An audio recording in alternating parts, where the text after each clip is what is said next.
भागो चमारो छोड़ो यहाँ से, तुम इस लायक नहीं हो, यहाँ पे जगह को अपवित्र करते हो, यहाँ बार बार आ जाते हो, तुम नीच लोग हो। इस तरीके से मतलब जातीय हिंसा, मतलब बहुत जल्दी जल्दी हमारी महिलाओं को गाली गुप्ता और लड़कियों के लिए उल्टा सीधा इस तरीके से प्रताड़ित करते हैं।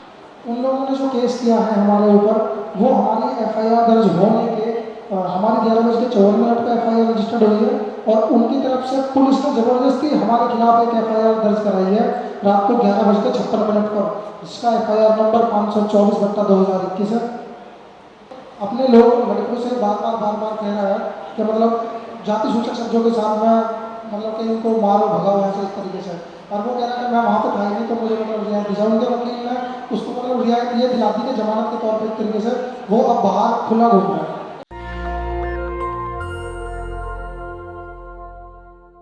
सभी को मेरा नाम है जय हिंद।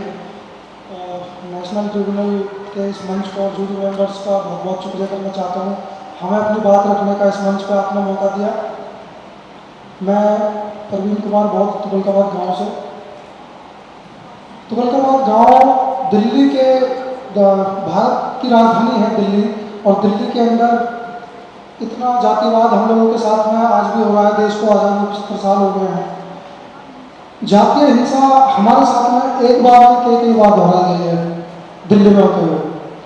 यहाँ पे पहली घटना का मैं जिक्र करना चाहूँ तो 16 मई 2021 में हमारे साथ में एक हमारी बस्ती के बीच में, दलित बस्ती में एक एनजीओ वाले मास्क वितरण करने के लिए आए हमारी भीमभूमि के ऊपर, जहाँ पर हमारे बाबा साहब डॉक्टर BR अम्बेडकर जी की प्रतिमा स्थापित है। वहाँ हमारे दलित समुदाय के लोग इकट्ठे हुए काफ़ी, तो वहाँ पर एक गुजर कम्युनिटी के परिवार से कुछ लोग वहाँ आकर हमारे लोगों को, हमारी महिलाओं को, बुजुर्गों के साथ में धक्का मुक्की करते हैं, भागो चमारो छोड़ो यहाँ से, तुम इस लायक नहीं हो, यहाँ पे जगह को अपवित्र करते हो, यहाँ बार बार आ जाते हो, तुम नीच लोग हो। इस तरीके से मतलब जातीय हिंसा, मतलब बहुत जल्दी जल्दी हमारी महिलाओं को गाली गुप्ता और लड़कियों के लिए उल्टा सीधा इस तरीके से प्रताड़ित करते हैं कि मतलब रेप तक करने की उन्होंने खुले शब्दों में धमकियां हमारी महिलाओं को दी, और धक्के मार मार के हम लोगों को वहाँ से भीमभूमि से भगा दिया हम लोगों ने। उसकी पूरी वीडियोग्राफी और फोटोग्राफी हमने थाने के SHO और DCP साहब को मुहैया कराई। उस पर 2 महीने तक तो हमें इंक्वायरी के नाम पे गुमराह करता रहा इंक्वायरी ऑफिसर अमोल त्यागी, इंस्पेक्टर था 3 स्टार। और जब भी हम उनसे संपर्क करते तो वो बोलते कि भाई अभी इंक्वायरी चल रही है, इंक्वायरी पेंडिंग है, इस तरीके से। तब हमने स्टेप उठाया, हमने एक RTI डाली कि जी हमारी जो कंप्लेंट थी, हमने वीडियोग्राफी आपको मुहैया कराई थी, उस पर FIR दर्ज क्यों नहीं हुई। तो उन्होंने गोल जवाब दे दिया कि भाई इस पर इंक्वायरी चल रही है और हम आपको दे देंगे। 2-3 महीने के बाद ही 15 अगस्त का एक वाक्य हमारे साथ में बड़ी घटना होती है देश की राजधानी दिल्ली के अंदर ही तुगलकाबाद गाँव में। 15 अगस्त को हम ध्वजारोहण, भारतीय तिरंगा झंडा अपना फहराने को लेकर वहाँ अपना झंडा लहराने का प्रोग्राम हम अपनी महिलाओं के साथ में, बुजुर्गों के साथ में वहाँ झंडा लहराने के लिए गए भीमभूमि पर। और वहाँ जाने के बाद में वो लोग वहाँ पर आ जाते हैं, हमारे ऊपर लाठी डंडों से प्रहार करते हैं और बहुत गंदी संदी गालियाँ देते हैं, मार पिटाई करते हैं। एक व्यक्ति हमारे सामने ऐसे थे वहाँ पर जो जन्म से पोलियोग्रस्त है, उनका एक विकलांग है, पैर खराब है उनका, वो पैर उन्होंने तोड़ दिया। वो आज साथी हमारे बीच में यहाँ अभी तक भी आए नहीं है और 15-20 दिन हॉस्पिटलाइज भी रहे हो। हमारे साथ में हमारी महिलाएं 2 महिलाएं साथ में आई हैं जिनको आधे दर्जन से भी ज़्यादा टाँके, उनको सिर में गंभीर चोटें आई और मेरे साथ भी मार पिटाई की गई। तो 7-8 व्यक्ति हम उसमें बहुत गंभीर रूप से घायल हुए थे। पुलिस ने हमें ट्रॉमा सेंटर भेजा, वहाँ से इलाज के दौरान हमारी FIR दर्ज नहीं होती। कुछ BSP पार्टी के और भीम आर्मी के संगठन जब इस बात को समझते हैं, देखते हैं, तो रात को 12 बजे तक वहाँ थाने का घेराव करते हैं और थाने का घेराव करने के बाद रात को 11:54 पर हमारी FIR लिखी जाती है। पुलिस दबाव में आकर तब वो FIR लिखती है। उसके बाद में SC/ST एक्ट की कई धाराओं में मामला दर्ज होता है। उसके बाद में जो हमारे 16 मई की जो घटना थी, उस पर भी उन्होंने FIR 2 सितंबर को रजिस्टर्ड करते हैं जब हमने फर्स्ट अपील लगाने की तैयारी कर ली थी, जो RTI हम डाल रहे थे कि इस पर केस रजिस्टर्ड क्यों नहीं होगा, जब हमने सारे एविडेंस वीडियोग्राफी के साथ दे दिए। तो दोनों FIR होने के बाद में अब उसमें जो चार्जशीट पुलिस ने दायर कर दी है, और उस पर सेशन कोर्ट से और दिल्ली हाई कोर्ट से दो बार हमने जमानत खारिज कराई है हमारे एडवोकेट्स ने उन लोगों की। और एक व्यक्ति ने अभी उस परिवार का जो सदस्य था दीपक, उसने खुद को सरेंडर किया है एक सोची समझी साजिश के तहत। और कल की भी तारीख थी 28 तारीख को वहाँ उन्होंने लगाई उसकी बेल, तो वो बेल उसे अभी नहीं मिल पाई। और 5 जो दोषी हैं वो अभी पुलिस ने और कोर्ट ने PO बना दिए हैं, वो अभी हाथ नहीं आ रहे हैं। तो हम आपके माध्यम से और सभी संस्थाओं के माध्यम से ये गुजारिश करना चाहते हैं कि हमारी लीगली रूप से किसी भी तरीके से आप जो भी संभव मदद और प्रयास हमारे लिए आप कर सकते हैं वो आप हमारे लिए करें, हमारी आवाज़ को उठाएं, हम आपके आभारी रहेंगे। दीपक ने सरेंडर किया है एक सोची समझी साजिश के तहत। एक विपिन चौधरी है, सेशन कोर्ट साकेत का एक प्रेसिडेंट है, वकील है जो विपिन चौधरी। 7-8 वकीलों की टीम हमेशा उसको मतलब सोची समझी साजिश के तहत एक सरेंडर करा दिया है कि 10-12 दिन की जो एक PC रिमांड या जो भी बोलते हैं उसके लिए वो दे रखा है। तो एक बार इसको अरेस्ट करा दें और उसको जो है बेल मिल जाएगी जल्दी से। अब हमें उसके बाद भी मतलब बार बार ये और उनके जो पड़ोसी हैं या और भी लोगों से सुनने को मिलता है कि जैसे कि मैं हूँ, प्रवीण कुमार और चंद्रपाल जी हैं, एक कैलाश जी हैं, हम इस केस को थोड़ा सा मतलब पढ़ाई लिखाई के माध्यम से समझ लीजिए या फिर थोड़ी सी जानकारी है इस वजह से समझ लो, हमें जान से मारने की धमकियाँ बार बार दी जा रही हैं कि मेरे लड़के को एक बार बाहर आ जाने दो, उसके बाद में हम सिखाते हैं तुम्हें कि किस तरीके से तुम नेता बनते हो, तुम्हारे समाज की तुम आवाज़ उठाते फिरते हो। प्रोटेक्शन ऑर्डर के लिए हमने दिल्ली पुलिस के आयुक्त को, DCP साहब को और SHO साहब को हमने दिया है कि हमारी जान को खतरा है, हमें बार बार धमकियाँ दी जा रही हैं, उस पर कोई कार्रवाई नहीं हो रही है। DCP ईशा पांडे हैं वहाँ पे, इससे पहले राजेंद्र प्रसाद थे, राजेंद्र कुमार मीना। ये चीज़ें अभी कोर्ट में नहीं आई हैं क्योंकि अभी हमारी एक तरीके से 164 के बयान हमारी महिलाओं के हुए हैं सिर्फ, और हमारा जो अभी ट्रायल या जो मतलब क्वेश्चन उनका वकील हमसे करेगा वो चीज़ें अभी मतलब गवाही कोर्ट में नहीं हुई है कोई भी।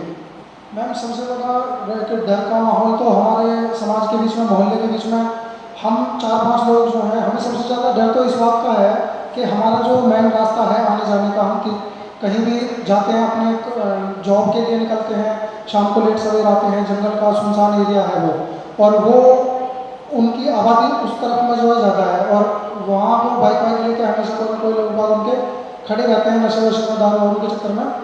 तो हमें हमेशा एक तो ये डर लगा रहता है जब से धमकियाँ मिली हैं हमसे FIR रजिस्टर्ड होने के बाद कि भाई ये केस जो है तुम वापसी ले लो और जैसे भी जो ज़मीन की बात है या कोई भी है तो वो कर लेंगे, जबकि हमारा ज़मीन का इशू है, जो ज़मीन की जो लड़ाई है वो हमारी उनसे नहीं है। वो हम पत्राचार जो कर रहे थे वो सरकार से मांग कर रहे थे निरंतर कि भारत सरकार या राज्य सरकार उस जमीन पर हम लोगों के लिए एक सामुदायिक भवन का निर्माण कराए, क्योंकि पुरातत्व विभाग की जमीन के अंदर ही सारा गांव बसा हुआ है और हर कम्युनिटी के पास में अपना अपना सामुदायिक भवन और बरामदा है। तो अब हमने जब 2013 में इसकी जो प्रक्रिया स्टार्ट की थी एप्लीकेशनों के माध्यम से, प्रधानमंत्री को लिखा था हमने, तो वहाँ से संबंधित विभागों को फॉरवर्ड किया गया वो एप्लीकेशन, और हमारे पास में एक SC कमीशन से और फ्लड कंट्रोल डिपार्टमेंट से 1,99,12,000 रुपये का एक एस्टीमेट हमें मुहैया कराया गया, और SDM साहब ने वहाँ पर विजिट किया और उस जगह की खसरा खतौनी निकाल के उसकी नपत तुलत करके उसका एक नक्शा बनाया जो हमारे पास में है और SDM साहब के रिकॉर्ड में भी है।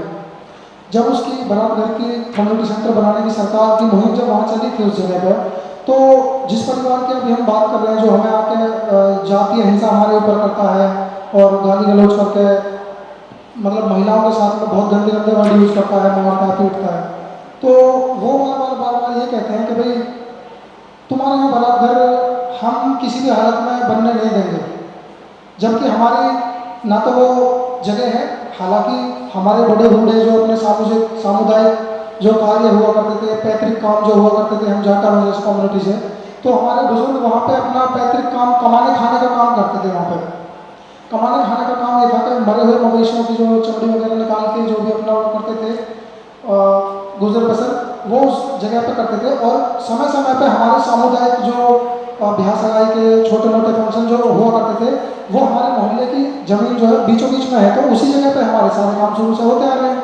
तो इसी को लेके हमने भारत सरकार को और प्रधानमंत्री को चिट्ठियाँ लिखी थी कि यहाँ पे हमारी कम्युनिटी के पास में कोई ऐसा स्थान नहीं है जहाँ हमारे लोग अपना बैठ के शादी ब्याह का कोई प्रोग्राम कर सकें या अपने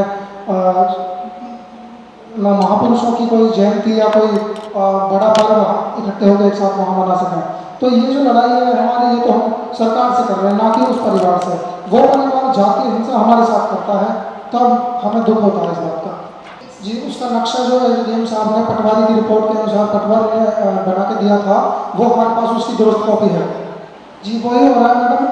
उन लोगों ने हमारे लोगों के साथ में मार पिटाई दो बार जिस तरीके से करी है, हमारे महिलाओं के शरीर फोड़े हैं, पैरों की पैर तोड़ दिए हैं एक विकलांग व्यक्ति का। जी, मैं सच्चाई बता दूं आपको, जमीनी स्तर पे अपने जो जिस तरीके से हम सरकार से मांग कर रहे हैं निरंतर, और उन लोगों के खिलाफ हम डिपार्टमेंट को लिख के दे रहे हैं कि भाई पुरातत्व विभाग अपनी ज़मीन को संरक्षित करे, तार फेंसिंग करके अपने कस्टडी में ले और देश के नागरिकों के हित में या पब्लिक के हित में उस जगह का सही सदुपयोग हो। मतलब अगर हम ये नहीं चाहते कि सिर्फ हमारे लिए बने, वो सभी के यूज़ के लिए बने, पर लेकिन यहाँ पे असली बात जो ये है कि हमें सच में ही डर है कि मैं जो आज यहाँ कुर्सी पे बैठा हूँ, मेरा और चंद्रपाल जी का और जो एक दो साथी हम लगे हुए हैं इस मिशन में, हमें डर है कि हमारा आज ना कल मर्डर बिल्कुल 100% वो करने का पूरा प्रयास करेंगे। हमें बार बार धमकियाँ भी दी जाती हैं इस चीज़ को लेके कि तुम्हें तो छोड़ने वाले हैं नहीं।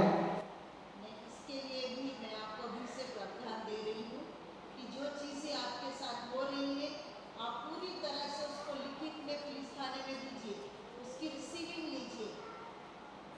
Anything happens to my women, मेरे महिलाओं को, मेरे बच्चों को, किसी लड़की के साथ जो भी यहाँ होगा, अगर ये लोग कोई भी घटना होगी उसकी जिम्मेदार ये लोग होंगे, क्योंकि कल को पुलिस ये नहीं बोलेगी कि आपने हमें इत्तला नहीं दिया।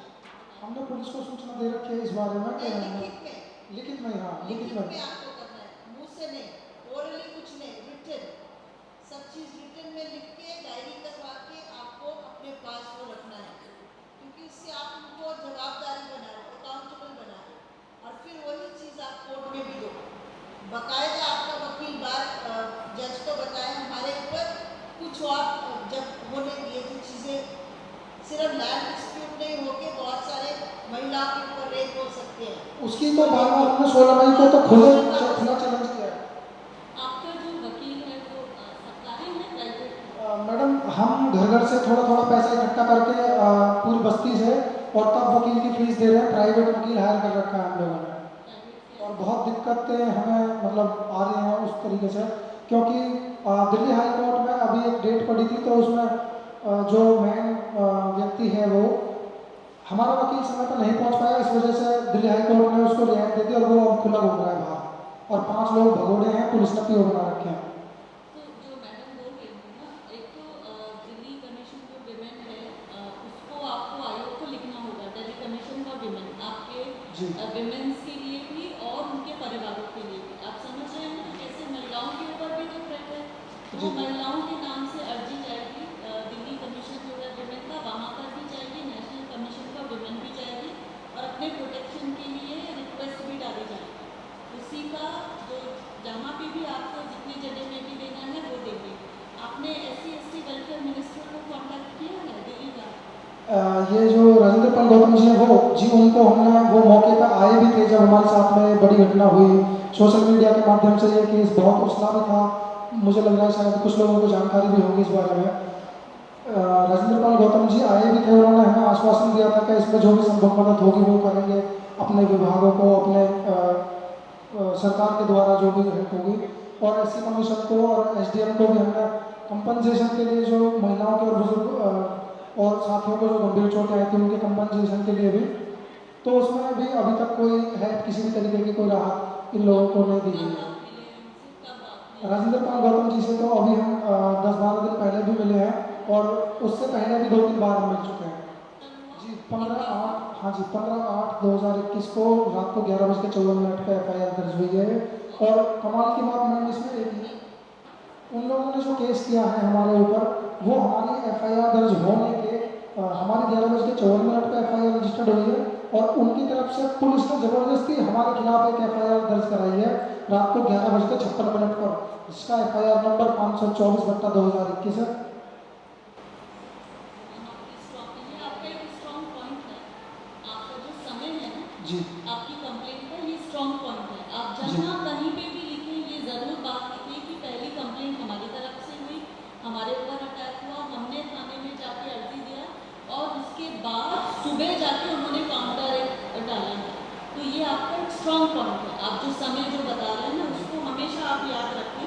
और दूसरा, ये दिल्ली महिला आयोग में ज़रूर पर्ची जो भी आपकी अर्जी है वो आप महिलाओं की तरफ से जानी चाहिए।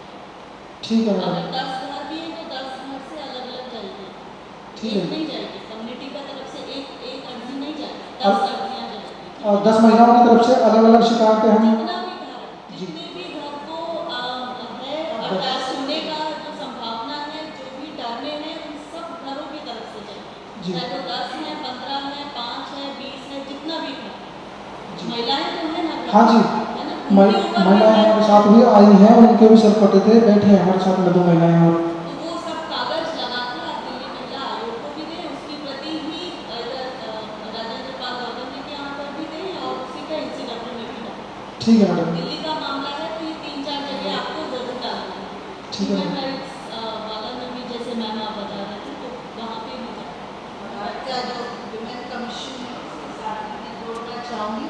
विमेन कमीशन का महिला पंचायत है, वो आपके ही एरिया में महिला पंचायत का जो एक ITO है तो वो उसके साथ आप कनेक्ट कीजिएगा ताकि हर एक एरिया में महिला आयोग में आपको महिला पंचायत NGOs के थ्रू रखा हुआ है, वो भी आपको सपोर्ट करे, क्योंकि टाइम टू टाइम वो महिला आयोग को रिपोर्टिंग करे एरिया में क्या। तो हम आप we are building a good system for you. You need to build a support system when it comes to judiciary. Then judiciary काम अपने आप चलेगा, जुडिशरी को हमको स्ट्रॉन्ग करना है, लेकिन कोर्ट आपके साथ नहीं चलेगी। पुलिस को अगर स्ट्रॉन्ग करना है तो महिला आयोग के साथ भी जुड़ो। तो you have to have different partners कि वहाँ कुछ हादसा हो जाता है तो वहाँ जो महिला पंचायत है इमीडिएटली आपकी महिला जो है महिला पंचायत पर जाए, रेगुलर जाए, regularly they must go and report to build up a pressure. Pressure इतना बढ़ जाएगा कि वो खुद ब खुद पुलिस को भी समझ आ जाएगा और कभी भी कहीं एक महिला 2 महिला नहीं जाए।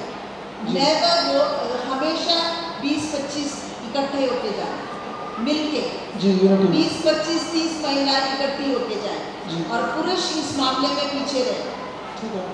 ठीक है। हाँ, एक सवाल करना था सर। दिल्ली महिला आयोग में मैडम सारिका चौधरी में मेंबर है। ठीक है।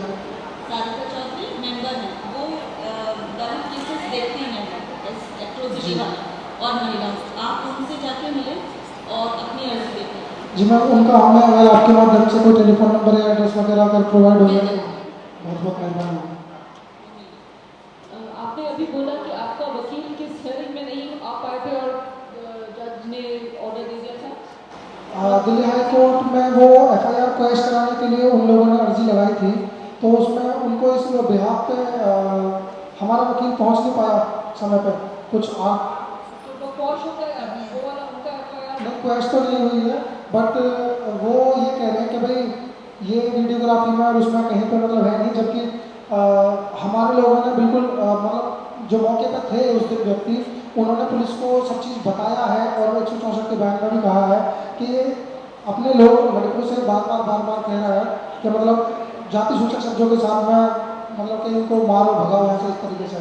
और वो कह रहा है कि मैं वहाँ पर था ही नहीं तो मुझे मतलब रियायत दी। उनके वकील ने उसको मतलब रियायत ये दिला दी कि जमानत के तौर पर एक तरीके से वो अब बाहर खुला घूम रहा है।